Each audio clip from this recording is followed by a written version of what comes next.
ಕರ್ತನಲ್ಲಿ ಪ್ರೀತಿಯ ದೇವರ ಸಭೆಯ ಮತ್ತೊಂದು ಆವರ್ತಿ ಶ್ರೇಷ್ಠವಾದ ಸಮಯಕ್ಕಾಗಿ ನಿಮ್ಮೆಲ್ಲರನ್ನು ಕರ್ತನಲ್ಲಿ ವಂದಿಸುವಂತವನಾಗಿದ್ದೇನೆ. ಅಷ್ಟು ಮಾತ್ರ ಕಲೆ ಇವತ್ತು ನಮ್ಮ ಆತ್ಮೀಯ ಲಾಭಕ್ಕಾಗಿ ನಾವು ಪ್ರತಿನಿತ್ಯವೂ ಧ್ಯಾನ ಮಾಡ್ತಿರುವಂಥ ಆತನ ಶ್ರಮೆ ಮರಣ ಪುನರುತ್ಥಾನ ಧ್ಯಾನಗಳಲ್ಲಿ ಇವತ್ತು ನಮ್ಮ ಪಾರಾಯಣಕ್ಕಾಗಿ ನಮ್ಮ ಅನುದಿನ ಧ್ಯಾನಕ್ಕಾಗಿ ಆರಿಸಿಕೊಂಡಿರುವಂಥ ವೇದವಾಕ್ಯವು ಪರಿಶುದ್ಧ ಗ್ರಂಥದಿಂದ ಹಳೆಯ ಒಡಂಬಡಿಕೆಯಲ್ಲಿ ನಮಗೆಲ್ಲರಿಗೂ ಚೆನ್ನಾಗಿ ಗೊತ್ತಿರುವಂಥ ಚಿರಪರಿಚಿತವಾಗಿರುವಂಥ ಕೀರ್ತನೆ 23ನೇ ದಾವೀದನ ಕೀರ್ತನೆ. ಅದೇ ರೀತಿಯಲ್ಲಿ ಹೊಸ ಒಡಂಬಡಿಕೆಯಲ್ಲಿ ಮತ್ತಾಯನ ಬರೆದ ಸುವಾರ್ತೆ 6ನೇ ಅಧ್ಯಾಯ ಅದರ 25ರಿಂದ 34 ವಚನಗಳು ನಾವು ಧ್ಯಾನ ಮಾಡಲಿಕ್ಕಿದ್ದೇವೆ. ನಾವು ಏನು ಇವತ್ತು ಧ್ಯಾನ ಮಾಡಲಿಕ್ಕಿರುವ ತಲೆಬಾರಿ ಎಂಬುದಾಗಿ ನೋಡುವಾಗ ನಾವು ಕಳೆದ ಕೆಲವು ದಿನಗಳಿಂದ ಧ್ಯಾನ ಮಾಡ್ತಿರೋ ಪ್ರಕಾರ ಪ್ರತಿನಿತ್ಯವೂ ನಾವು ಧ್ಯಾನ ಮಾಡ್ತಿರೋ ಪ್ರಕಾರ ಏನಪ್ಪ ಎಂಬುದಾಗಿ ನೋಡುವಾಗ ಶಿಲುಬೆಗೆ ಹಾಕಲ್ಪಟ್ಟ ಯೇಸು ಕ್ರಿಸ್ತನ ಉದ್ದೇಶ ಅಥವಾ ಕ್ರೂಜಿತನ ಉದ್ದೇಶ ನಮ್ಮನ್ನು ರಕ್ಷಣೆ ಮಾಡುವುದೇ ಹೊರತು ನಾಶ ಮಾಡುವುದು ಅಲ್ಲ. ಎರಡನೇದಾಗಿ ನಾವು ಬಾನ್ಸತ್ವದಿಂದ ಬಂಧನದಿಂದ ನಮ್ಮನ್ನು ಬಿಡುಗಡೆ ಮಾಡುವಂಥದ್ದೇ. ಅದೇ ರೀತಿಯಲ್ಲಿ ಶಿಲುಬೆಗೆ ಹಾಕಲ್ಪಟ್ಟಿರುವಂಥ ಯೇಸು ಕ್ರಿಸ್ತನ ಉದ್ದೇಶ ನಮ್ಮನ್ನು ಐಕ್ಯತೆಯಲ್ಲಿ ಬರಮಾಡುವಂಥದ್ದು, ಒಗ್ಗಟ್ಟಿನಲ್ಲಿ ನಮ್ಮನ್ನು ಒಂದುಗೂಡಿಸಬೇಕೆಂಬುದೇ. ಅದೇ ರೀತಿಯಲ್ಲಿ ಇವತ್ತು ಸಹ ಶಿಲುಬೆಗೆ ಹಾಕಲ್ಪಟ್ಟಿರುವಂಥ ಯೇಸು ಕ್ರಿಸ್ತನ ಶ್ರೇಷ್ಠವಾದ ಉದ್ದೇಶ ಏನೆಂಬುದಾಗಿ ನೋಡುವಾಗ ನಿನ್ನನ್ನು ನನ್ನನ್ನು ಕೂಡ ಸ್ವಾಮಿ ಯಾವತ್ತಿಗೂ ಕೂಡ ಕೊರತೆಯಲ್ಲಿಯೂ ಸಹ ಹೊರತೆಯಲ್ಲಿ ನಡೆಸುವಂಥ ದೇವರು, ಏನು ಇಲ್ಲದ ಸಂದರ್ಭದಲ್ಲಿ ಕೂಡ ಸಮೃದ್ಧಿಯನ್ನು ಕೊಟ್ಟು ನಡೆಸಿಕೊಂಡು ಹೋಗುವಂಥ ದೇವರೆಂಬುದಾಗಿ ನಾವಿವತ್ತು ಆ ತಲೆಬರಹದ ಮೇಲೆ ಕೊರತೆಯಲ್ಲಿ ಹೊರತೆ ಆ ಒಂದು ಅಂಶದ ಮೇಲೆ ನಾವಿವತ್ತು ಧ್ಯಾನ ಮಾಡಲಿಕ್ಕಿದ್ದೇವೆ. ಪ್ರಿಯರೇ, ನೋಡಿ, ನಮ್ಮ ಜೀವನದಲ್ಲಿ ಅನೇಕ ಸಂದರ್ಭಗಳುಂಟು. ಏನೆಂಬುದಾಗಿ ನೋಡುವಾಗ ಅನೇಕ ಸಾರಿ ನಮ್ಮ ಜೀವನ ಕೆಲವು ಮಾರ್ಗಗಳ ಮಧ್ಯದಲ್ಲಿ ನಾವು ಹಾದು ಹೋಗುವಂಥ ವ್ಯಕ್ತಿಗಳಾಗಿದ್ದೇವೆ. ಏನಪ್ಪ ಎಂಬುದಾಗಿ ನೋಡುವಾಗ ಅನೇಕ ಸಾರಿ ಆರ್ಥಿಕ ಸಂಕಷ್ಟಗಳ ಮಧ್ಯದಲ್ಲಿ ನಾವು ಹಾದು ಹೋಗುವಂಥ ವ್ಯಕ್ತಿಗಳಾಗಿದ್ದೇವೆ. ಅದೇ ರೀತಿಯಲ್ಲಿ ಆತ್ಮೀಯತೆಯಲ್ಲಿ ನಾವು ಅನೇಕ ಸಾರಿ ಆಯಾಸಗೊಳ್ಳುವಂಥ ವ್ಯಕ್ತಿಗಳಾಗಿದ್ದೇವೆ. ಅಷ್ಟು ಮಾತ್ರಕ್ಕಲ್ಲ, ಕೆಲವು ಸಾರಿ ನಮ್ಮ ಮುಂದಿನ ಭವಿಷ್ಯತ್ ಏನೆಂಬುದಾಗಿ ಒಂದು ನಿಶ್ಚಿತವಾಗಿ ನಮಗೆ ಯಾವುದು ತಿಳಿದೇ ಗೊಂದಲದ ವಾತಾವರಣದಲ್ಲಿ ನಾವು ಇರುವಂಥ ವ್ಯಕ್ತಿಗಳಾಗಿ ನಾವು ಇರಬಹುದು. ಕೆಲವು ಸಾರಿ ಬಂಧು ಮಿತ್ರರ ಮಧ್ಯದಲ್ಲಿ ಅಥವಾ ಬಾಂಧವ್ಯಗಳ ವಿಷಯದಲ್ಲಿ ನಾವು ಏನು ತಿಳಿಯದ ರೀತಿಯಲ್ಲಿ ಒಂದು ಒಣಗಿ ಹೋಗಿದ ಪರಿಸ್ಥಿತಿಯಲ್ಲಿ ನಾವು ಆ ಕಷ್ಟವನ್ನು, ಆ ನೋವನ್ನು, ಆ ಸಂಕಷ್ಟವನ್ನು ನಮ್ಮೊಳಗೆ ನಾವು ಇಟ್ಕೊಂಡು ನಾವು ಜೀವನ ಮಾಡುವಂಥ ವ್ಯಕ್ತಿಗಳಾಗಿ ನಾವು ಹಾದು ಹೋಗ್ತಾ ಇರಬಹುದು. ಪ್ರಿಯರೇ, ಇವತ್ತು ಆ ಪರಿಸ್ಥಿತಿಯಲ್ಲಿ ಯಾರಿದ್ರೆ ದೇವರು ವಾಕ್ಯವು ಸ್ಪಷ್ಟವಾಗಿ ಶಕ್ತಿಯುತವಾಗಿ ಇವತ್ತು ಮಾತನಾಡ್ತಿರುವಂಥದ್ದು ನಿನಗೂ ನಮಗೂ. ಪ್ರಿಯವಾದ ದೇವರ ಮಕ್ಕಳೇ, ಪ್ರಿಯ ನೋಡ್ರಿಲ್ಲಿ, ಯಾವಾಗ ನಮಗೆ ಏನು ಕೂಡ ಆಧಾರವು ಕಾಣದೇ ಇರುವಾಗ ಯೇಸು ಕ್ರಿಸ್ತನೇ ಆಧಾರವಾಗಿದ್ದಾನೆ. ನಮಗೆ ಯಾವ ಸಪ್ಲೈ ಇಲ್ಲದಿದ್ದರೂ ಸಲುವಾಗಲೂ ಅಂಥ ಸಂದರ್ಭದಲ್ಲಿಯೂ ಕೂಡ ಯೇಸು ಕ್ರಿಸ್ತನೇ ಆ ಒಂದು ನೀರಿನ ಬುಗ್ಗೆಯಾಗಿ ಅಥವಾ ಜೀವಜಲದ ಬುಗ್ಗೆಯಾಗಿ ನಮಗೆ ಆತನು ಕಾಣ್ತಾ ಇದ್ದಾನೆ. ಪ್ರೇರೆ, ಇಲ್ಲಿ ನೋಡ್ರಿ, 23ನೇ ದಾವೀದನ ಕೀರ್ತನೆ ನೋಡುವಾಗ ದಾವೀದನ ಕೇವಲ ತನ್ನ ಬಾಯಿ ಮಾತುಗಳಿಂದ ಮಾತನಾಡುವಂಥದ್ದಲ್ಲ, ಆದರೆ ಆತನ ಆತ್ಮೀಯ ಅನುಭವವನ್ನು ಅಲ್ಲಿ ಹಂಚಿಕೊಳ್ತಾ ಇದ್ದಾನೆ ಎಂಬುದಾಗಿ ನೋಡಬಹುದು. ಅದೇ ರೀತಿಯಲ್ಲಿ ಹೊಸ ಒಡಂಬಡಿಕೆಯಲ್ಲಿ ಹೇಳುವ ಪ್ರಕಾರ ಮತ್ತಾಯನ ಬರೆದ ಆ ಸುವಾರ್ತೆಯಲ್ಲಿ 6ನೇ ಅಧ್ಯಾಯದಲ್ಲಿ ನೋಡುವಾಗ ಪ್ರೇರೆ, ನಾವು ಅಲ್ಲಿ ಕೂಡ ಸ್ಪಷ್ಟವಾಗಿ ಗಮನಿಸಬೇಕಾದ ಮಾತೇನೆಂಬುದಾಗಿ ನೋಡುವಾಗ ಅಲ್ಲಿರುವಂಥ ಪರಿಸ್ಥಿತಿಗಳ ಮಧ್ಯದಲ್ಲಿ ಯೇಸು ಸ್ವಾಮಿ ಅಲ್ಲಿರುವಂಥ ರೋಮ ಪ್ರಭುತ್ವದ ಕೆಳಗಿರುವಂಥ ವ್ಯಕ್ತಿಗಳಿಗೆ ಆತನ ಸಮೂಹಕ್ಕೆ ಅಲ್ಲಿ ಮಾತನಾಡ್ತಿರುವಂಥ ಮಾತುಗಳು ಯಾವ ವಿಷಯಕ್ಕೂ ನೀವು ಚಿಂತಿಸುವ ಅವಶ್ಯಕತೆ ಇಲ್ಲ. ಈ ಎರಡೂ ವಿಷಯಗಳನ್ನು ನಾವು ಗಮನಿಸುವುದಾದರೆ ಎರಡೂ ವಿಷಯಗಳ ಒಂದೇ ಉದ್ದೇಶ, ದೇವರಲ್ಲಿ ನಂಬಿಕೆ ಇಡುವಾಗ ಖಂಡಿತವಾಗಿಯೂ ನನ್ನ ಕೊರತೆಯಲ್ಲಿಯೂ ಸಹ ಹೊರತೆ ಕಾಣಲಿಕ್ಕಿದೆ ಎಂಬುದಾಗಿ ಆತನು ಹೇಳುವಂಥ ಮಾತುಗಳನ್ನು ಇವತ್ತು ನಾವು ಧ್ಯಾನ ಮಾಡಲಿಕ್ಕಿದ್ದೇವೆ. ಪ್ರಿಯರಲ್ಲಿ ನೋಡ್ರಿ, ಶಿಲುಬೆಗೆ ಹಾಕಲ್ಪಟ್ಟಿರುವಂಥ ಯೇಸು ಕ್ರಿಸ್ತನ ಉದ್ದೇಶ ಎಷ್ಟು ಮಾತ್ರಕ್ಕೂ ಆತನು ಎಲ್ಲ ಪರಿಸ್ಥಿತಿಗಳನ್ನು, ಅಥವಾ ನಾನು ಹೇಳಲಿಕ್ಕೆ ಇಷ್ಟಪಟ್ಟಿದ್ದೇನೆ ಅಂತಂದರೆ, ನಮ್ಮ ಬರ್ತಿರುವಂಥ ಸಂಕಷ್ಟಗಳ ಮಧ್ಯದಲ್ಲಿ, ನಮ್ಮ ಪರಿಸ್ಥಿತಿಗಳ ಮಧ್ಯದಲ್ಲಿ ನಿನಗಿರುವಂಥ ಒಂದು ಬಂಜರು ಭೂಮಿಯನ್ನು ಅಥವಾ ಎಡಾರಿಯ ಅನುಭವವನ್ನು ನಿನ್ನ ಜೀವಿತದಲ್ಲಿ ತೆಗೆದಾಕ್ತಾ ಎಂಬುದಾಗಿ ನಾನು ಹೇಳ್ತಾ ಇಲ್ಲ. ಆದರೆ ಆತನೇ ಆ ಎಡಾರಿಯ ಮಧ್ಯದಲ್ಲಿ, ಆ ಒಂದು ಮರಳು ಭೂಮಿಯ ಮಧ್ಯದಲ್ಲಿ ಆತನೇ ಜೀವಜಲದ ಬುಗ್ಗೆಯಾಗಿದ್ದಾನೆ ಎಂಬುದಾಗಿ ನಾನು ಹೇಳಲಿಕ್ಕೆ ಇಷ್ಟಪಡ್ತಿದ್ದೇನೆ. ಪ್ರಿಯರೇ, ಇವತ್ತು ನೋಡುವುದಾದರೆ ಮೊದಲನೇ ಅಂಶ, ಆತನು ಹೇಳ್ತಾ ಇದ್ದಾನೆ, ಯೆಹೋವನು ನನಗೆ ಕುರುಬನು, ನಾನು ಎಷ್ಟು ಮಾತ್ರ ಕೊರತೆ ಪಡುವುದಿಲ್ಲ ಎಂಬುದಾಗಿ ಆತನು ಹೇಳ್ತಿರುವಂಥ ಮಾತು ನೋಡ್ರಿ. ದಾವೀದನು ಅಲ್ಲಿ ಹೇಳ್ತಿರುವಂಥ ಮಾತು ಏನಂತಂದರೆ, ನನಗೆ ಎಷ್ಟು ಮಾತ್ರಕ್ಕೂ ಶತ್ರುಗಳಿಲ್ಲ ಎಂಬುದಾಗಿ ಆತನು ಹೇಳ್ತಾ ಇಲ್ಲ, ಆದರೆ ಆತ ನನಗೆ ಎಷ್ಟು ಮಾತ್ರಕ್ಕೂ ಗಾಢಾಂಧಕಾರದ ಆ ಒಂದು ಕಣಿವೆ ನನಗೆ ಇಲ್ಲ, ಅಥವಾ ನನಗೆ ಕತ್ತಲೆಯ ಸಂದರ್ಭಗಳು ಇಲ್ಲ ಎಂಬುದಾಗಿ ಆತನು ಹೇಳ್ತಾ ಇಲ್ಲ. ಆದರೆ ಎಷ್ಟು ಮಾತ್ರಕ್ಕೂ ನನಗೆ ಯಾವ ಅಗತ್ಯಗಳು ನನ್ನ ಜೀವನದಲ್ಲಿ ನನಗೆ ಬೇಕಾಗಿಲ್ಲ ಎಂಬುದಾಗಿ ಹೇಳ್ತಾ ಇಲ್ಲ. ಆತನು ಹೇಳ್ತಿರೋಂಥ ಮಾತು, ನಾನು ಕೊರತೆ ಪಡೆನು. ಯಾಕೆ ಈ ವ್ಯತ್ಯಾಸ ಎಂಬುದಾಗಿ ನೋಡುವಾಗ ದೇವರ ಸನ್ನಿಧಿ ಎಂಬುದಾಗಿ ನಾವು ಗಮನಿಸಬಹುದು. ಪ್ರಿಯರೇ, ದೇವರ ಸನ್ನಿಧಿ ಅನುಭವವು ದಾವೀದನ ಜೀವಿತದಲ್ಲಿ ನಾವು ಶ್ರೇಷ್ಠವಾಗಿ ಗಮನಿಸಬಹುದು. ಇವತ್ತು ನಿನ್ನ ಜೀವನದಲ್ಲಿ ದೇವರ ಸನ್ನಿಧಿಯ ದೇವರ ಒಂದು ಸಾನ್ನಿಧ್ಯದ ಪ್ರತ್ಯೇಕತೆ ತಿಳಿದವನಾಗಿರೋ ವ್ಯಕ್ತಿಯಾಗಿದೆಯಾ ಇದನ್ನು ನಾವು ಪರೀಕ್ಷೆ ಮಾಡಿಕೊಳ್ಳೋಣ. ನೋಡ್ರಿ, ಕೆಲವು ಸಾರಿ ಈ ಕೊರತೆ ಎಂಬುದಾಗಿ ನೋಡುವಾಗ ಅದು ಹೊರಗಡೆ ಕಾಣುವಂಥದ್ದು ನಿಜವಾಗಲೂ ಸತ್ಯವಾಗಲೂ ಇದ್ದರೂ ಸಹ ನಾವು ಗಮನಿಸ್ಕೋಬೇಕಾಗಿರುವ ವಿಷಯ ಎಂಬುದಾಗಿ ನೋಡುವಾಗ ಪ್ರಿಯರೇ, ಅದು ನಮಗೆ ದೈವಿಕವಾಗಿ ಒದಗಿಸಲ್ಪಡುವುದು ಎಂಬುದಾಗಿ ನಾವು ಸ್ಪಷ್ಟವಾಗಿ ತಿಳ್ಕೊಬೇಕಾಗಿದೆ ಪ್ರಿಯರೇ. ಕೆಲವು ಅನೇಕ ಸಾರಿ ನಾವು ಅಂದುಕೊಳ್ತೇವೆ ಬರಿದಾಗಿ ಏನೋ ಖಾಲಿಯಾಗಿ ನಮ್ಮ ಜೀವನದಲ್ಲಿ ಏನೂ ಇಲ್ಲದ ಪರಿಸ್ಥಿತಿಯಲ್ಲಿ ನಾವು ಅಂದುಕೊಳ್ತೇವೆ. ಅದರ ಅರ್ಥ ದೇವರು ನಮ್ಮ ಜೀವನದಲ್ಲಿ ಇಲ್ಲ ಎಂಬುದಾಗಿ ಅಲ್ಲ. ಆದರೆ ಆ ಒಂದು ಕುರುಬನು ನಮ್ಮನ್ನು ಬಿಟ್ಟಿದ್ದಾನೆ ಎಂಬುದಾಗಿ ಅರ್ಥ ಅಲ್ಲ. ಆ ಕುರುಬನು ನಮ್ಮನ್ನು ಎಷ್ಟು ಮಾತ್ರಕ್ಕೂ ಒಣದ ನೆಲದಲ್ಲಿ ನಮ್ಮನ್ನು ತಂಗಿಸುವಂಥ ದೇವರಲ್ಲ, ಆದರೆ ಆತನೇ ಆ ಒಂದು ಜೀವಜಲದ ಬುಗ್ಗೆಯಾಗಿ ಆತನು ಮಾರ್ಪಡುವಂಥ ದೇವರು ನಮಗೋಸ್ಕರ ಎಂಬುದಾಗಿ ನಾನು ಹೇಳಲಿಕ್ಕೆ ಇಷ್ಟಪಡ್ತೇನೆ ಪ್ರಿಯರೇ. ಒಂದು ವಿಷಯವನ್ನು ಗಮನಿಸೋದಾದರೆ ನೋಡ್ರಿ, ಕುರುಬನ ಎಷ್ಟು ಮಾತ್ರಕ್ಕೂ ಆ ಒಂದು ಒಣಗಿ ಹೋಗಿದ ಪ್ರದೇಶಗಳಲ್ಲಿ ಕರ್ಕೊಂಡು ಹೋಗುವಂತಹ ಕುರುಬನು ಎಲ್ಲಿ ಕೂಡ ನಾವು ನೋಡಲಿಕ್ಕೆ ಸಾಧ್ಯವಿಲ್ಲ. ಆತನು ಆ ಒಂದು ಹಸಿರು ಹುಲ್ಲುಗಾವಲುಗಳಲ್ಲಿ ಕುರಿಗಳನ್ನು ತಂಗಿಸುವಂಥ ಕುರುಬನಾಗಿ ಇರ್ತಾನೆ. ಎಲ್ಲ ಕುರುಬರು ಸಹ ನಾವು ನೋಡೋದಾದರೆ ನೋಡ್ರಿ, ಈ ಹಸಿರು ಹುಲ್ಲುಗಾವಲು ಯಾವ ಕುರಿಯೂ ಸಹ ಅದು ಸಿದ್ಧತೆ ಮಾಡಿಕೊಳ್ಳುವಂಥದ್ದಲ್ಲ. ಆದರೆ ಕುರುಬನು ಅಲ್ಲಿಗೆ ನಡೆಸುವಂಥ ಕುರುಬನೇ ಅಲ್ಲಿಗೆ ನಡೆಸ್ಕೊಂಡು ಹೋಗುವಂಥ ವ್ಯಕ್ತಿಯಾಗಿ ನಾವು ಕಾಣ್ತಾ ಇದ್ದೇವೆ. ಅದೇ ರೀತಿಯಲ್ಲಿ ನಮ್ಮ ಜೀವನದಲ್ಲಿ ನಮಗೆ ಬೇಕಾಗಿರುವಂಥ ಎಲ್ಲ ಅಂಶಗಳು ನಾವು ನಮ್ಮ ಸಿದ್ಧತೆ ಅಲ್ಲ, ಅದನ್ನು ಒದಗಿಸಿಕೊಡುವಾತನು, ಅದನ್ನು ನಡೆಸಿಕೊಡುವಾತನು ಯೇಸು ಕ್ರಿಸ್ತನೇ ನಮ್ಮ ಪರಮ ಕುರುಬರು ಎಂಬುದಾಗಿ ನಾವು ಅರ್ಥ ಮಾಡಿಕೋಬೇಕಾಗಿದೆ.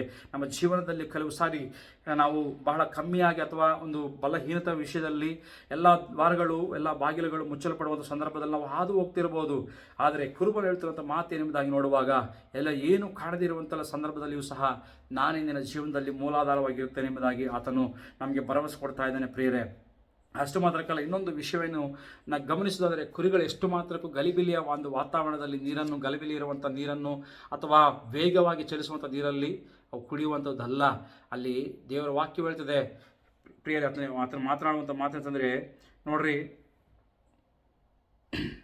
ವಿಶ್ರಾಂತಿಕರವಾದ ನೀರುಗಳ ಬಳಿಗೆ ಬರಮಾಡುತ್ತಾನೆ. ವಿಶ್ರಾಂತಿಕರ ಆ ನೀರು ಕುರಿಗಳು ನೋಡಿ ಸಮಾಧಾನಕರವಾಗಿರುವಂಥ ಪ್ರದೇಶಗಳಲ್ಲೇ ನೀರು ಕುಡಿಯುವಂಥ ಸಂದರ್ಭಗಳನ್ನು ನಮ್ಮ ಜೀವನದಲ್ಲಿ ಅನೇಕ ಸಾರಿ ನಾವು ವೈಯಕ್ತಿಕವಾಗಿ ನಾವು ನೋಡಿರಬಹುದು.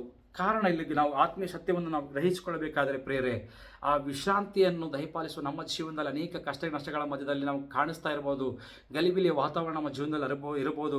ಆದರೆ ಮೊಟ್ಟ ಮೊದಲನೇದಾಗಿ ಆತನು ನಮಗೆಲ್ಲ ಕೊಡೋದಕ್ಕಿಂತ ಮುಂಚೆ ಆತನ ಗಲಿಬಿಲಿಯ ವಾತಾವರಣದಲ್ಲಿ ಇದು ನಮ್ಮನ್ನು ಹೇಳಲಿಕ್ಕೆ ಇಷ್ಟ ಆಗುವುದಿಲ್ಲ, ನನ್ನನ್ನು ಶಾಂತಿಗೊಳಿಸಿ ನಮಗೆ ಬೇಕಾಗಿರುವಂಥ ಎಲ್ಲ ವಿಷಯಗಳನ್ನು ಆತನು ಒದಗಿಸಿಕೊಡುವ ದೇವರೆಂಬುದಾಗಿ ಈ ವಾಕ್ಯದ ಮುಖಾಂತರ ನಾನು ಹೇಳಲಿಕ್ಕೆ ಇಷ್ಟಪಡ್ತೇನೆ. ಅಷ್ಟು ಮಾತ್ರಕ್ಕಲ್ಲ, ಅಲ್ಲಿ ದಾವೀದನು ಹೇಳ್ತಿರುವಂಥ ಮಾತು ಏನೆಂಬುದಾಗಿ ನೋಡುವಾಗ, ನಾನು ಕಾರ್ಗತ್ತಲಿನ ಕಣಿವೆಯಲ್ಲಿ ನಡೆಯುವಾಗಲೂ ನೀನು ಹತ್ತಿರವಿರೋದರ ಕೇಳಿಗೆ ಹೆದರನೆಂಬುದಾಗಿ ಹೇಳ್ತಾ ಇದ್ದಾನೆ. ಕಾರ್ಗತ್ತಲೆ ಕಣಿವೆ ಎಂಬುದಾಗಿ ನೋಡುವಾಗ ಪ್ರಿಯರೇ, ಕಾರ್ಗತ್ತಲೆ ಕಣಿವೆ ಇದು ಅಂತ್ಯದ ಸ್ಥಳವಲ್ಲ. ಇಲ್ಲಿ ಗಮನಿಸಬೇಕ್ರಿ, ವಾಕ್ಯವು ಬಹಳ ಸ್ಪಷ್ಟವಾಗಿ ಅಲ್ಲಿ ಒಂದು ದಾವೀದನು ಹೇಳ್ತಿರೋಂಥ ಮಾತೇನೆಂಬುದಾಗಿ ನೋಡುವಾಗ, the valley is not your final destination. ನಾನು ಹೇಳ್ತಿದ್ದೆ, ಯಾಕಂದರೆ ಪ್ರಿಯರೇ, ಆತನು ಹೇಳ್ತಿದ್ದಾನೆ, ನಾನು ಕಾರ್ಗತ್ತಲ ಕಣಿವೆಯಲ್ಲಿ ನಡೆಯುವಾಗಲೂ ನೀನು ಹತ್ತಿರದ ನಾನು ಕೇಳಿಗೆ ಎದುರು ನಡೆಯುವಾಗಲೂ ಎಂಬುದಾಗಿ ಹೇಳ್ತಾನೆ. ಅಂದರೆ ಅದರ ಅರ್ಥ ಏನೆಂಬುದಾಗಿ ನೋಡುವಾಗ, ಇಟ್ಸ್ ಎ ಫ್ಲೋಟಿಂಗ್. ಅಲ್ಲಿ ಒಂದು ಸ್ಥಾನದಲ್ಲಿ ಸ್ಟ್ಯಾಗ್ನೆಂಟ್ ಆಗಿ ನಿಲ್ಲುವಂಥ ಒಂದು ಸ್ಥಿತಿ ಅಲ್ಲ, ಮುಂದಕ್ಕೆ ಹೋಗುವಂಥ. ಅಂದರೆ ಕಾರ್ಗತ್ತಿಲ ಕಣಿವೆ ಇಲ್ಲಿ ನಾವು ನೋಡೋದಾದರೆ ಇಟ್ಸ್ ಎ ಟೆಂಪ್ರರಿ, ತಾತ್ಕಾಲಿಕವಾದದ್ದು, ಅದು ಕೆಲವು ಸಮಯದ ಮಟ್ಟಿಗೆ ಮಾತ್ರ ಎಂಬುದಾಗಿ ನಮ್ಮ ಆತ್ಮೀಯ ಸತ್ಯವನ್ನು ನಾವು ಅರಿತವರಾಗಿರಬೇಕು. ಅದಕ್ಕಿಂತ ಹೆಚ್ಚಾಗಿ ನಮ್ಮ ಕುರುಬನು ಎಂದೆಂದಿಗೂ ಶಾಶ್ವತವಾಗಿರುವಂಥವನು ಎಂಬುದಾಗಿ ನಾವು ತಿಳ್ಕೋಬೇಕು. ನಿತ್ಯತ್ವಕ್ಕೂ ಆತನ ನಡೆಸಿಕೊಂಡು ಹೋಗುವಂಥ ನಮ್ಮ ತಂದೆಯಾಗಿರುವಂಥ ನಮ್ಮ ಕುರುಬನೆಂಬುದಾಗಿ ನಾವು ತಿಳ್ಕೋಬೇಕಾಗಿದೆ. ಅದೇ ದಾವೀದನು ಸ್ಪಷ್ಟವಾಗಿ ತನ್ನ ಅನುಭವದ ಮುಖಾಂತರ ಹೇಳ್ತಿದ್ದಾನೆ, ನಾನು ಭಯಪಡೆನು, ಕಾರ್ಗತ್ತಲೆಯ ಕಣಿವೆಯಲ್ಲಿ ಗಾಢಾಂಧಕಾರದಲ್ಲಿ ನಾನು ಸಂಚರಿಸಿ ಹೋಗ್ತಾ ಇದ್ರೂ ಸಹ ನಾನು ಭಯಪಡೋದಿಲ್ಲ. ಕಾರಣ ಏನಕ್ಕೆ? ವಾಕ್ಯ ಭಾಳ ಸ್ಪಷ್ಟವಾಗಿ ಹೇಳ್ತಾ ಇದ್ದಾರೆ, ನೀನು ಏನಿದೆ ಅಂತೆ, ನೀನು ನನ್ನ ಹತ್ತಿರವಿರೋದರಿಂದ ಕೇಡಿಗೆ ಹೆದರನು. ಆತನೇ ನಮ್ಮ ಹತ್ತಿರ ಇರಬೇಕಾದರೆ, ಆತನೇ ನಮ್ಮೊಟ್ಟಿಗಿರಬೇಕಾದರೆ ನಾವು ಹೆದರುವಂಥ ಅವಶ್ಯಕತೆ ಇಲ್ಲ ಎಂಬುದಾಗಿ ದಾವೀದನು ಬಹಳ ಸ್ಪಷ್ಟವಾಗಿ ಆತನ ಭರವಸೆಯನ್ನು ಈ ವಾಕ್ಯದಲ್ಲಿ ನಮಗೆ ಹೇಳ್ತಾ ಇದ್ದಾನೆ ಪ್ರಿಯರೇ. ನೋಡ್ರಿ, ಶಿಲುಬೆಗೆ ಹಾಕಲ್ಪಟ್ಟಿರುವಂಥ ಯೇಸು ಕ್ರಿಸ್ತನ ಉದ್ದೇಶ ಎಷ್ಟು ಮಾತ್ರಕ್ಕೂ ನಿನ್ನನ್ನು ಆ ಒಂದು ಕಣಿವೆಯಲ್ಲೇ ಉಳಿಸಬೇಕೆಂಬುದಾಗಿ ಅಲ್ಲ, ಅಥವಾ ಕಾರ್ಗತ್ತಲೆಯ ಒಂದು ಕಣಿವೆಯಲ್ಲೇ ನಿನ್ನನ್ನು ಕೊನೆಗಾಣಿಸಬೇಕೆಂಬುದಾಗಿ ಅಲ್ಲ, ಆದರೆ ಅದರ ಮುಖಾಂತರ ಆತನು ನಿನ್ನೊಟ್ಟಿಗೆ ನಡೀಬೇಕೆಂಬುದೇ ಆತನ ಆಶಯ. ಕಾರ್ಗತ್ತಲ ಕಣಿವೆಯಲ್ಲಿಯೂ ಸಹ ನಿನ್ನ ಅಂಧಕಾರದ ಪರಿಸ್ಥಿತಿಗಳ ಮಧ್ಯದಲ್ಲಿ ಹಾದು ಹೋಗ್ತಿರುವಾಗ ನಿನ್ನೊಟ್ಟಿಗೆ ಆತನ ಇದಾನೆಂಬುದಾಗಿ ನೀನು ಅರ್ಥವನಾಗಿ ನಮ್ಮ ಜೀವನದಲ್ಲಿ ನಾವು ಮುಂದಕ್ಕೆ ಹೋಗಬೇಕು ಪ್ರಿಯರೇ. ಯಾವುದೇ ಕೊರತೆಯಲ್ಲಾಗಿರಬಹುದು, ಆತನ ಒಂದು ಪ್ರಸನ್ನತೆ, ಆತನ ಒಂದು ಸಾನ್ನಿಧ್ಯವೇ ನಮಗೆ ಅದು ಆ ಒಂದು ನೀರಿನ ಬುಗ್ಗೆಯಾಗಿ ಮಾರ್ಪಡುವಂಥದ್ದಾಗಿದೆ ಎಂಬುದಾಗಿ, ಆತನೇ ಜೀವಜಲದ ಬುಗ್ಗೆ ಎಂಬುದಾಗಿ ನಾವು ಅರ್ಥಕೊಳ್ಬೇಕು ಪ್ರಿಯರೇ. ನೋಡ್ರಿ, ಅದೇ ರೀತಿಯಲ್ಲಿ ಇಲ್ಲಿ ಯೇಸು ಕ್ರಿಸ್ತನು ಮತ್ತಾಯನ ಸುವಾರ್ತೆ 6ನೇ 25ನೇ ವಚನದಲ್ಲಿ ನೋಡುವಾಗ ಆತನು ಹೇಳ್ತಿರುವಂಥ ಮಾತೇನೆಂಬುದಾಗಿ ಪ್ರಿಯರೇ, ಆಕಾಶದಲ್ಲಿ ಹಾರಾಡುವ ಹಕ್ಕಿಗಳು ನೋಡ್ರಿ, ಅವು ಬಿತ್ತುವುದಿಲ್ಲ, ಕೊಯ್ಯುವುದಿಲ್ಲ, ಕಣಜಗಳಲ್ಲಿ ತುಂಬಿಟ್ಟುಕೊಳ್ಳುವುದಿಲ್ಲ. ಆತನು ಅಲ್ಲಿ ಚಿಂತಿಸುತ್ತಿರುವ ಹೃದಯಗಳ ಬಗ್ಗೆ ಆತನು ಮಾತನಾಡ್ತಿದ್ದಾನೆ.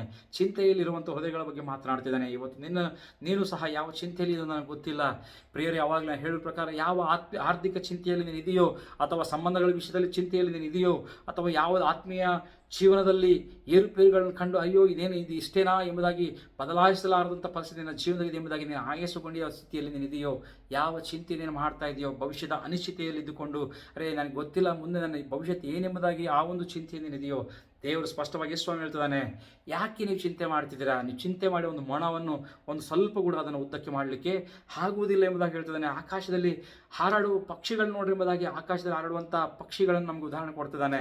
ಅಷ್ಟು ಮಾತ್ರ ಆತನು ಹೇಳ್ತಿರುವಂಥ ಮಾತನ್ನು ನೋಡುವಾಗ ಪ್ರೇರೆ, ಅವು ಬಿತ್ತುವುದಿಲ್ಲ, ಕೊಯ್ಯುವುದಿಲ್ಲ, ಕಣಜಗಳಲ್ಲಿ ತುಂಬಿಟ್ಟುಕೊಳ್ಳುವುದಿಲ್ಲ, ಆದಾಗ್ಯೂ ಪರಲೋಕದಲ್ಲಿರುವ ನಿಮ್ಮ ತಂದೆ ಅವುಗಳನ್ನು ಸಾಕಿ ಸಲಗುತ್ತಾನೆ, ಅವುಗಳಿಂದ ನೀವು ಹೆಚ್ಚಿನವರಲ್ಲವೇ ಎಂಬುದಾಗಿ ಹೇಳ್ತಿದ್ದಾನೆ. ಚಿಂತೆ ಮಾಡಿ ಒಂದು ಮೊಳ ಉದ್ದ ಬೆಳೆಯುವುದು ನಿಮ್ಮಲ್ಲಿ ಯಾರಿಂದ ಆದಿತ್ತು ಎಂಬುದಾಗಿ ಆತನ ಪ್ರಶ್ನೆ ಕೇಳ್ತಿದ್ದಾನೆ. ನೋಡ್ರಿ, ಅಷ್ಟು ಮಾತ್ರಕ್ಕಲ್ಲ,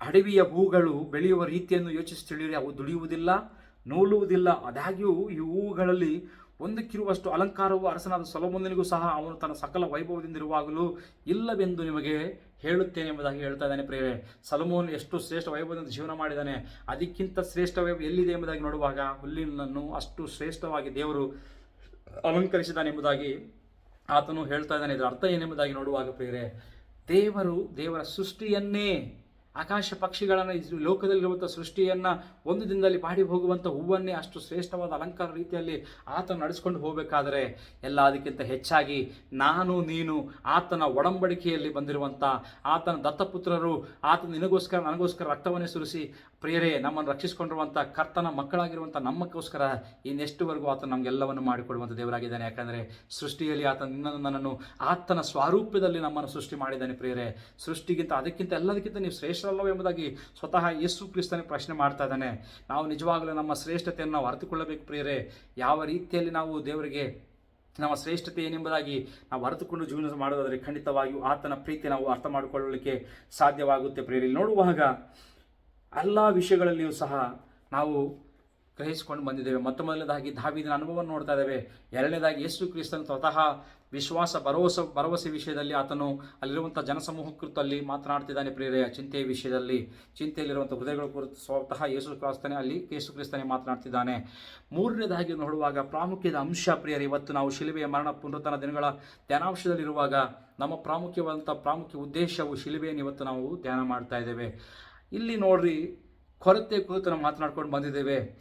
ಅತ್ಯಂತ ಅಲ್ಟಿಮೇಟ್ ಅಥವಾ ಅಂತಿಮವಾಗಿರುವಂಥ ಕೊರತೆ ಎಲ್ಲಿ ನಾವು ಕಾಣಬಹುದು ಎಂಬುದಾಗಿ ನೋಡುವಾಗ ಆ ಕಲುವರಿ ಕ್ರೂಜೆಯಲ್ಲಿ, ಆ ಗೋಲ್ಗೊಥಾ ಬೆಟ್ಟದಲ್ಲಿ ನೋಡುವಾಗ ಪ್ರಿಯರೇ, ಕಲುವರಿ ಕ್ರೂಜೆಯಲ್ಲಿ ಅತಿ ಭಯಂಕರವಾದ ಕೊರತೆಯನ್ನು, ಅದಕ್ಕಿಂತ ಯಾವ ಕೊರತೆಯನ್ನು ಸಹ ಈ ಪ್ರಪಂಚದಲ್ಲಿ ನೋಡಲಿಕ್ಕೆ ಸಾಧ್ಯವಿಲ್ಲ ಎಂಬುದಾಗಿ ನಾನು ಹೇಳಲಿಕ್ಕೆ ಇಷ್ಟಪಡ್ತೇನೆ. ಏನಪ್ಪ ಕೊರತೆ ಎಂಬುದಾಗಿ ನಾವು ಆಲೋಚನೆ ಮಾಡುವಾಗ, ಒಂದು ಸಾರಿ ನಮ್ಮ ಮುಂದೆ ಕಲುವರಿ ಶಿಲುಬೆಯಲ್ಲಿ ನೇತಾಡ್ತಿರುವಂಥ ಯೇಸು ಕ್ರಿಸ್ತನ ಆ ಕಲುವರಿ ಕ್ರೂಜೆಯನ್ನು ನಮ್ಮ ಕಣ್ಣು ಮುಂದೆ ಇಟ್ಕೊಳ್ಳೋದಾದರೆ ಪ್ರಿಯರೇ, ನಮಗೆ ಸ್ಪಷ್ಟವಾಗಿ ಕಾಣುವಂಥದ್ದು ಏನಾಗಿ ನೋಡುವಾಗ ಮೊಟ್ಟ ಮೊದಲನೇದಾಗಿ ತಿರಸ್ಕರಿಸಲ್ಪಟ್ಟಿರುವಂಥ ವ್ಯಕ್ತಿಯಾಗಿ ನಮಗೆ ಕಾಣ್ತಾ ಇದ್ದಾನೆ. ಆ ಒಂದು ಕೊರತೆಯನ್ನು ನಮ್ಗೆ ಕಾಣ್ತಾ ಇದೆ ಪ್ರಿಯರೇ. ಅಷ್ಟು ಮಾತ್ರಕ್ಕಲ್ಲ, ಎರಡನೇ ವಿಷಯ ನೋಡುವಾಗ ಪ್ರಿಯರೇ, ಆತನನ್ನು ವಿವಸ್ತ್ರವಾಗಿ ಮಾಡಿದ್ದಾರೆ, ಅಂದರೆ ಬೆತ್ತಲೆಯಾಗಿ ಮಾಡಿದ್ದಾರೆ. ಆತನ ಮೇಲಿರುವಂಥ ಎಲ್ಲ ವಸ್ತ್ರಗಳನ್ನು ಅವರು ತೆಗೆದು ಬಿಟ್ಟಿದ್ದಾರೆ ಎಂಬುದಾಗಿ ನಾವು ನೋಡ್ತಾ ಇದ್ದೇವೆ ಪ್ರಿಯರೇ. ಎಷ್ಟು ಕೊರತೆಯಲ್ಲಿ ನಾವು ನೋಡಬಹುದು. ಮೂರನೇದಾಗಿ ನೋಡುವಾಗ ಆತನು ದಾಹಗೊಂಡಿದ್ದಾನೆ ಎಂಬುದಾಗಿ ಆತನು ಹೇಳ್ತದೆ, ನೀರಿನ ಕೊರತೆಯನ್ನು ನಾವು ನೋಡಬಹುದು. ಅಷ್ಟು ಮಾತ್ರಕ್ಕಲ್ಲ, ಆತನು ಒಬ್ಬಂಟಿಯಾಗಿ ಅವೆಲ್ಲ ಪರಿಸ್ಥಿತಿಯನ್ನು ಅನುಭವವನ್ನು ಎದುರಿಸ್ತಿದ್ದಾರೆ ಅಂತ ನಾವು ನೋಡ್ತಾ ಇದ್ದೇವೆ. ಆತನು ಗಾಯಗೊಂಡಿರುವಂಥ ಸ್ಥಿತಿಯನ್ನು ನಾವು ನೋಡ್ತಾ ಇದ್ದೇವೆ. ಎಲ್ಲದಕ್ಕಿಂತ ಹೆಚ್ಚಾಗಿ ನೋಡುವಾಗ ಆ ಕಲುವರಿ ಕ್ರೂಜೆಯಲ್ಲಿ ಆತನಿಗಿರುವಂಥ ಅತ್ಯಂತ ಭಯಂಕರವಾದ ಕೊರತೆ ಏನೆಂಬುದಾಗಿ ನೋಡುವಾಗ, ತಂದೆಯಾದ ದೇವರೇ ತನ್ನನ್ನು ಹಗಲಿ ಹೋಗಿದ್ದಾನೆ, ಆತನನ್ನು ಕೈ ಬಿಟ್ಟಿದ್ದಾನೆ ಎಂಬುದಾಗಿ ನೋಡುವಾಗ ಪ್ರಿಯರೇ, ಇದಕ್ಕಿಂತ ಭಯಂಕರವಾದ ಕೊರತೆ ಯಾವುದಾದರೂ ಇದೆಯಾ ಪ್ರಪಂಚದಲ್ಲಿ ಅಂದರೆ ಯಾವುದೂ ಇಲ್ಲ. ಎಲ್ಲ ಕೊರತೆಯೂ ಸಹ ಆತನು ಅನುಭವಿಸಿರುವಂಥದ್ದು ಕಾರಣ ನಾನು ಸಮೃದ್ಧಿಯಲ್ಲಿ ಜೀವನ ಮಾಡಬೇಕೆಂಬುದಾಗಿ. ಹಲ್ಲೆಲೂಯಾ. ಪ್ರಿಯರನ್ನು ಗಮನಿಸಬೇಕು. ಯಾಕಂದರೆ ಆ ಒಂದು ಕೊರತೆಯಲ್ಲಿ ಆತನು ಹಾದು ಹೋಗಿರೋ ಉದ್ದೇಶ ನಾವು ಆತನ ಆತನಲ್ಲಿ ನಾವು ಐಶ್ವರ್ಯವಂತರಾಗಿ ಜೀವನ ಮಾಡಬೇಕೆಂಬುದಾಗಿ. ಯಾಕಂದರೆ ಅಪೊಸ್ತಲನಾದ ಪೌಲನ ಒಂದು ಶ್ರೇಷ್ಠವಾದ ಮಾತನ್ನು ಆತನು ತೋರಿಸ್ಕೊಳ್ತಾ ಇದ್ದಾನೆ. ಆ ಮಾತನ್ನು ತೋರಿಸಬೇಕೆಂಬುದಾಗಿ ನಾನು ಇಷ್ಟಪಡ್ತಿದ್ದೇನೆ. 2 ಕೊರಿಂಥಿಯರ ಪತ್ರಿಕೆ 8ನೇ ಅಧ್ಯಾಯದ 9ನೇ ವಚನ ನೋಡುವಾಗ ಪ್ರಿಯರೇ, ನಾವು ಸ್ಪಷ್ಟವಾಗಿ ವಾಕ್ಯದಲ್ಲಿ ನಮಗೆ ಎಷ್ಟು ಶ್ರೇಷ್ಠವಾದ ವಿಷಯ ಎಂಬುದಾಗಿ ನೋಡಬಹುದು. ನಮ್ಮ ಕರ್ತನಾದ ಯೇಸು ಕ್ರಿಸ್ತನ ಕೃಪೆಯು ನಮಗೆ ಗೊತ್ತಾಗಿದೆಯಲ್ಲ, ಆತನು ಐಶ್ವರ್ಯವಂತನಾಗಿದ್ದು ತಾನು ಬಡತನದಲ್ಲಿ ಸೇರುವುದರಿಂದ ನೀವು ಐಶ್ವರ್ಯವಂತರಾಗಬೇಕೆಂದು ನಿಮಗೋಸ್ಕರ ಬಡವನಾದನು. ಯಾರಿಗೋಸ್ಕರ ಬಡವನಾಗಿದ್ದಾನೆ ಪ್ರಿಯರೇ? ಸರ್ವವು ಆತನದು, ಸರ್ವ ಸೃಷ್ಟಿ ಆತನದು, ಎಲ್ಲದಕ್ಕೂ ಮೇಲೆ ಆತನು ಅಧಿಕಾರಿಯಾಗಿದ್ದ ಅಂಥ ಸರ್ವವನ್ನು ಆಳುವಂಥ ಸಾರ್ವಭೌಮತ್ವವನ್ನು ಹೊಂದಿಕೊಂಡಿರುವಂಥ ಕರ್ತನಾಗಿರುವಂಥ ಯೇಸು ಕ್ರಿಸ್ತನು ಯಾಕೆ ಬಡತನದಲ್ಲಿ ಬರಬೇಕಾಯಿತು? ಯಾಕೆ ಕೊರತೆಯನ್ನು ಹಾದು ಹೋಗಬೇಕಾಗಿತ್ತು ಎಂಬುದಾಗಿ ನೋಡುವಾಗ ಆತನು ಹೇಳ್ತಿರುವಂಥ ಮಾತು, ಆತನು ಐಶ್ವರ್ಯವಂತನಾಗಿದ್ದು ತಾನು ಬಡತನದಲ್ಲಿ ಸೇರುವುದು ಕೇವಲ ನೀನು ನಾನು ಐಶ್ವರ್ಯವಂತರಾಗಿ ಜೀವನ ಮಾಡಬೇಕೆಂಬುದಾಗಿ, ನೀನು ನಾನು ಸಮೃದ್ಧಿಯಲ್ಲಿ ಜೀವನ ಮಾಡಬೇಕೆಂಬುದಾಗಿ ಆತನ ಅಪೇಕ್ಷೆ ಪ್ರಿಯರೇ. ನಾವು ಇಲ್ಲಿ ಗಮನಿಸುವಾಗ ಪ್ರಿಯರೇ, ಯೇಸು ಕ್ರಿಸ್ತನು ಕಲವರಿ ಗಿರಿಯಲ್ಲಿ, ಆ ಕಲವರಿ ಕ್ರೂಸಿಯಲ್ಲಿ ನಾವು ನೋಡ್ತಿದ್ದೀವಿ. ಯೋಹಾನ ಬರೆದ ಸುವಾರ್ತೆ 19ನೇ ಅಧ್ಯಾಯದಲ್ಲಿ 28ನೇ ವಚನದಲ್ಲಿ ನಾನು ದಾಹಗೊಂಡಿದ್ದೇನೆಂಬುದಾಗಿ.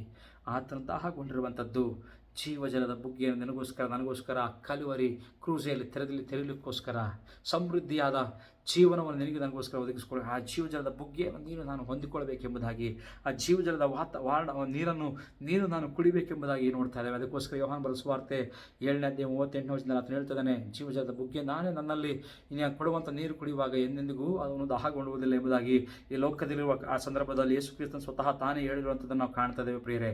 ಅದಕ್ಕೋಸ್ಕರ ಆತನು ಬಂದಿರುವಂಥ ಉದ್ದೇಶ ಸಮೃದ್ಧಿಯಾಗಿ ಕೊಡುವುದಕ್ಕೆ ಪ್ರಿಯರೇ. ಯಾವ ಕೊರತೆ ಇವತ್ತು ನಾವು ಅನುಭವಿಸ್ತಾ ಇದ್ದೇವೆ?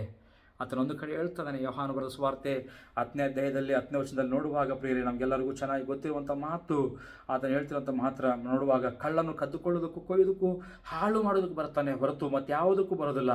ನಾನಾದರೂ ಅವುಗಳಿಗೆ, ಅಂದರೆ ನಿನಗೂ ನನಗೆ ಜೀವ ಇರಬೇಕೆಂತಲೂ ಅದು ಸಮೃದ್ಧಿಯಾಗಿರಬೇಕೆಂತಲೂ ನಾನು ಬಂದಿದ್ದೇನೆ ಎಂಬುದಾಗಿ. ನನಗೂ ಜೀವವನ್ನು ಸಮೃದ್ಧಿಯಾಗಿ ಕೊಡಲಿಕ್ಕೆ ಆತನು ಸರ್ವವನ್ನು ಬಿಟ್ಟು ಆತನು ಬಡವನಾಗಿ ಆ ಕಲವರಿ ಕ್ರೂಜೆಯಲ್ಲಿ ಎಲ್ಲ ಬಡತನವನ್ನು ನನಗೋಸ್ಕರ ಆತನು ಅನುಭವಿಸಿದ್ದಾನೆ ಪ್ರಿಯರೇ. ಆತನು ಶಿಲುಬೆಗೆ ಹಾಕಲ್ಪಟ್ಟ ಯೇಸು ಕ್ರಿಸ್ತನ ಉದ್ದೇಶ ಏನಾಗಿತ್ತು ಎಂಬುದಾಗಿ ನೋಡುವಾಗ, ಆತನೇ ನಿನ್ನ ನಿತ್ಯತ್ವದ ಜೀವಜಲದ ಬುಗ್ಗೆ ಆಗಬೇಕೆಂಬುದಾಗಿ ಆತನ ಆಶೆಯಾಗಿದೆ ಪ್ರಿಯರೇ. ಹಾಗಾದರೆ ಇವತ್ತು ನಾವು ತಿಳ್ಕೋಬೇಕಾಗಿರೋ ಪ್ರಾಮುಖ್ಯ ಅಂಶ, ಇವೆಲ್ಲವನ್ನು ಪಡಿಬೇಕಾದರೆ ಪ್ರಾಮುಖ್ಯದ ನಮ್ಮ ಬೀಗದ ಕೈ ಏನೆಂಬುದಾಗಿ ನೋಡುವಾಗ, ಯೇಸು ಕ್ರಿಸ್ತನ ಸ್ವತಃ ಅಲ್ಲಿ ಮತ್ತಾಯನ ಬರೆದ ಸುವಾರ್ತೆ 6ನೇ ಕೆಳಗಿನ ವಿಷಯ ಹೇಳ್ತಿದ್ದಾನೆ, ಇವೆಲ್ಲವೂ ಸಿಗುತ್ತವೆ, ಆದರೆ ಅದಕ್ಕಿಂತ ಮೊದಲು ನೀವೇನು ಮಾಡಿರಿ, ನನ್ನ ರಾಜ್ಯವನ್ನು, ನನ್ನ ನೀತಿಯನ್ನು ಮೊದಲು ನೀವು ಹುಡುಕಿರಿ ಎಂಬುದಾಗಿ ಹೇಳ್ತಿದ್ದಾನೆ. ಇಲ್ಲಿ ಬೀಗದ ಕೈ ಏನೆಂಬುದಾಗಿ ನೋಡುವಾಗ ನಾವು ಮೊದಲು ಆತನನ್ನು ಹುಡುಕುವಂಥ ವ್ಯಕ್ತಿಗಳಾಗಿರಬೇಕು. ಆತನಲ್ಲಿಯೇ ಸಮೃದ್ಧಿ ಇದೆ, ಆತನಲ್ಲಿಯೇ ಸಮಸ್ತವಿದೆ. ಆತನಲ್ಲಿ ಹುಡುಕುವಾಗ ಎಲ್ಲವೂ ನಿನಗೆ ಸಿಗುವಂಥದ್ದಾಗಿದೆ ಪ್ರಿಯರೇ. ಇಲ್ಲಿ ನಾವು ಗಮನಿಸೋದಾದರೆ ಪ್ರಿಯರೇ, ಸಮಸ್ತವೂ ಆತನಲ್ಲಿದೆ. ಇವತ್ತು ಹಾಗಾದರೆ ಯಾವ ವಿಷಯದಲ್ಲಿ ನೀನು ಬಳಲಿ ಹೋಗಿದೆಯಾ? ಯಾವ ವಿಷಯದಲ್ಲಿ ನೀನು ಆಯಾಸಗೊಂಡಿದೆಯಾ? ಯಾವ ವಿಷಯದಲ್ಲಿ ನೀನು ದಿಗ್ಭ್ರಾಂತಿ ಹೊಂದಿದೆಯಾ? ಯಾವ ವಿಷಯದಲ್ಲಿ ನೀನು ಚಿಂತೆಯಲ್ಲಿದೆಯಾ? ನಿನ್ನ ಆರೋಗ್ಯದ ವಿಷಯದಲ್ಲಿಯಾ, ನಿನ್ನ ಆರ್ಥಿಕ ವಿಷಯದಲ್ಲಿಯಾ, ಅಥವಾ ನಿನ್ನ ಸಮಸ್ಯೆ ಯಾವ ವಿಷಯ ಇವತ್ತು? ನಿನ್ನ ಭವಿಷ್ಯದ ವಿಷಯದಲ್ಲಿಯಾ, ನಿನ್ನ ಸಂಸಾರದ ವಿಷಯದಲ್ಲಿಯಾ, ನಿನ್ನ ಮದುವೆ ವಿಷಯದಲ್ಲಿಯಾ, ನಿನ್ನ ವಿದ್ಯಾಭ್ಯಾಸದ ವಿಷಯದಲ್ಲಿಯಾ, ನೀನು ಬಿಟ್ಟು ಹೋಗಲಾರದಂತಿರುವಂಥ ನಿನ್ನ ಕೆಟ್ಟ ವಿಷಯ, ಯಾವ ಚಿಂತೆ ಇವತ್ತು ನಿನಗಿದೆ? ಯಾವ ಒಂದು ಕೊರತೆ ನಿನ್ನ ಜೀವನದಲ್ಲಿ ಕಾಡ್ತಾ ಇದೆ? ಹಾಗಾದರೆ ಯೇಸು ಕ್ರಿಸ್ತನು ಇವತ್ತು ನಿನಗೂ ಹೇಳ್ತಿರುವಂಥ ಮಾತೇನೆಂಬುದಾಗಿ ನೋಡುವಾಗ, ಆತನು ನನಗೋಸ್ಕರ ಬಂದಿರುವಂಥದ್ದು ಪ್ರಿಯರೇ, ನಿನ್ನ ಕೊರತೆಯಲ್ಲಿ ನನ್ನ ಕೊರತೆಯಲ್ಲಿ ಆತನು ಬಂದಿರುವಂಥ ಉದ್ದೇಶ ಏನೆಂಬುದಾಗಿ ನೋಡುವಾಗ, ಆತನೇ ಜೀವಜಲದ ಬುಗ್ಗೆಯಾಗಿ ಇರಲಿಕ್ಕೆ ಬಂದಿದ್ದಾನೆ. ನೋಡ್ರಿ, ಇಲ್ಲಿ ಒಂದು ವಿಷಯವನ್ನು ಹೇಳಲಿಕ್ಕೆ ಇಷ್ಟಪಡ್ತೇನೆ. ಕೆಲವು ಸಾರಿ ಹಾಗಾದರೆ ಯಾಕೆ ನಮ್ಮ ಜೀವನದಲ್ಲಿ ಈ ಒಂದು ಮರಳು ಭೂಮಿನ ಅಥವಾ ಎಡಾರಿಯ ಅನುಭವ ಅಥವಾ ಡಿಸರ್ಟ್ ಎಕ್ಸ್ಪೀರಿಯನ್ಸ್ ಎದಕ್ಕೆ ಎಂಬುದಾಗಿ ನೋಡುವಾಗ, ಅದರ ಉದ್ದೇಶವು ಏನೆಂಬುದಾಗಿ ನೋಡುವ ಪ್ರಿಯರೇ, ಆ ಒಂದು ಎಡಾರಿಯಲ್ಲಿಯೂ ಸಹ, ಆ ಒಂದು ಮರಳು ಕಾಡಿನಲ್ಲಿಯೂ ಕೂಡ ನೀನು ಆತನನ್ನು ಜೀವಜಲದ ಬುಗ್ಗೆಗೋಸ್ಕರ ನೀನು ಆತನನ್ನು ಕಂಡುಕೊಳ್ತಿ, ಆತನನ್ನು ಹುಡುಕ್ತೆ ಎಂಬುದಾಗಿ ಆಶೆಗೋಸ್ಕರ ಅಪೇಕ್ಷೆ ಪಡುವಂಥ ದೇವರಾಗಿದ್ದಾನೆ ಪ್ರಿಯರೇ. ಆತನೇ ಆ ಮರಳು ಕಾಡಿನಲ್ಲಿ ಜೀವಜಲದ ಬುಗ್ಗೆಯಾಗಿ ನಿನಗೆ ಕಾಣಲಿಕ್ಕೆ ಆತನ ಇಷ್ಟಪಡುವಂಥವನಾಗಿದ್ದಾನೆ ಪ್ರಿಯರೇ. ಇಲ್ಲಿ ಅಷ್ಟು ಮಾತ್ರಕ್ಕಲ್ಲ, ಕೆಲವು ಸಾರಿ ನಿನ್ನ ಜೀವನದಲ್ಲಿ ಅನಾರೋಗ್ಯದ ಮಾರ್ಗದಲ್ಲಿ ನೀನು ಹೋಗ್ತಾ ಇದೆಯಾ? ದೇವರ ವಾಕ್ಯ ಹೇಳ್ತಾನೆ ತಾನೇ ಆರೋಗ್ಯದಾಯಕನಾಗಿ ಇರಬೇಕೆಂಬುದಾಗಿ ಆತನ ಅಪೇಕ್ಷೆ ಪಡುವಂಥ ದೇವರಾಗಿದ್ದಾನೆ. ಕೆಲವು ಸಾರಿ ನಿನ್ನ ಜೀವನದಲ್ಲಿ ಬಲಹೀನತೆಗಳನ್ನು ಆತನು ಹಲವು ಮಾಡಬಹುದು. ಆತನ ನಿನ್ನಲ್ಲಿ ಕೆಲವು ಸಂದರ್ಭಗಳಲ್ಲಿ ಆತನು ಅವೆಲ್ಲವನ್ನು ಮಾರ್ಗಗಳನ್ನು ನಿನಗೆ ತೆರೆಯಬಹುದು. ಆದರೆ ಅದರ ಅರ್ಥ ಆತನಲ್ಲಿ ನೀನು ಶಕ್ತಿಯನ್ನು ಕಂಡುಕೊಳ್ತಿ ಎಂಬುದಾಗಿ ಆತನು ಆಶೆ ಪಡುವಂಥ ದೇವರಾಗಿದ್ದಾನೆ. ಕೆಲವು ಸಾರಿ ಬಳಲಿ ಹೋಗಬಹುದು. ಆತನ ಆಶೆ ನೀನು ಆತನ ಮೇಲೆ ಒರೆಯಿಕೊಳ್ಳುತ್ತಿ ಎಂಬುದಾಗಿ ಆತನ ಅಪೇಕ್ಷೆ ಆಗಿದೆ ಪ್ರಿಯರೇ. ಅದಕ್ಕೋಸ್ಕರ ಇವತ್ತು ಈ ಒಂದು ಶ್ರಮೆಗಳ ಮಧ್ಯದಲ್ಲಿ, ಈ ಕಷ್ಟಗಳ ಮಧ್ಯದಲ್ಲಿ ನೀನು ಓಡಿ ಹೋಗುವಂಥದ್ದು ಬೇಡ. ನೀನು ಆ ಕಡೆ ಈ ಕಡೆ ತಿರುಗಿ ಆಯಾಸ ಇನ್ನೂ ಜಾಸ್ತಿ ಮಾಡಿಕೊಳ್ಳುವಂಥದ್ದು ಬೇಡ. ಚಿಂತೆ ಮಾಡುವಂಥದ್ದು ಬೇಡ. ಚಿಂತೆ ಮಾಡಿ ನಾವೇನು ಮಾಡಲಿಕ್ಕೆ ಆಗೋದಿಲ್ಲ. ಆದರೆ ಯೇಸು ಕ್ರಿಸ್ತನು ನಾವು ಗಮನಿಸಬೇಕಾಗಿರುವಂಥ ವಿಷಯ, ಕುರುಬನ ಹತ್ತಿರ ಬಾ. ಇವತ್ತು ಕುರುಬನ ನಿನ್ನ ಹತ್ತಿರದಲ್ಲೇ ಇದ್ದಾನೆ ಪ್ರಿಯರೇ. ಕುರುಬನನ್ನು ಬಿಟ್ಟು ಕುರಿ ಓಡಿ ಹೋದರೆ ಎಷ್ಟು ಮಾತ್ರಕ್ಕೂ ಅದಕ್ಕೆ ಭದ್ರತೆ ಇಲ್ಲ. ಅದಕ್ಕೆ ಕುರಿಗಳು ನೋಡುವಾಗ ಯಾವಾಗಲೂ ಕುರುಬನನ್ನು ಹಿಂಬಾಲಿಸುವಂಥದ್ದಾಗಿದೆ. ಇವತ್ತು ಆತನೇ ನಮ್ಮ ಶ್ರೇಷ್ಠವಾದ ಕುರುಬನಾಗಿರುವಾಗ, ಎಲ್ಲ ಕೊರತೆಯನ್ನು ಆ ಕಲುವರಿ ಕ್ರೂಸಿಯಲ್ಲಿ ಆತನ ನೀಗಿಸಿರುವಾಗ ಇನ್ನು ಯಾವ ವಿಷಯಕ್ಕೆ ನೀನು ಓಡಿ ಹೋಗುವಂಥ ಪ್ರಯತ್ನದಲ್ಲಿದ್ದೀಯಾ? ಪ್ರತಿಯೊಂದು ವಿಷಯಕ್ಕೂ ಸರಿ ಬೀಳುವಂಥ ಕುರುಬನು ನಿನಗೋಸ್ಕರ ನನಗೋಸ್ಕರ ಇದ್ದಾನೆ ಪ್ರಿಯರೇ. ಹಾಗಾದರೆ ನಾವು ಆ ಕುರುಬನ ಹತ್ರ ಬರೋಣ.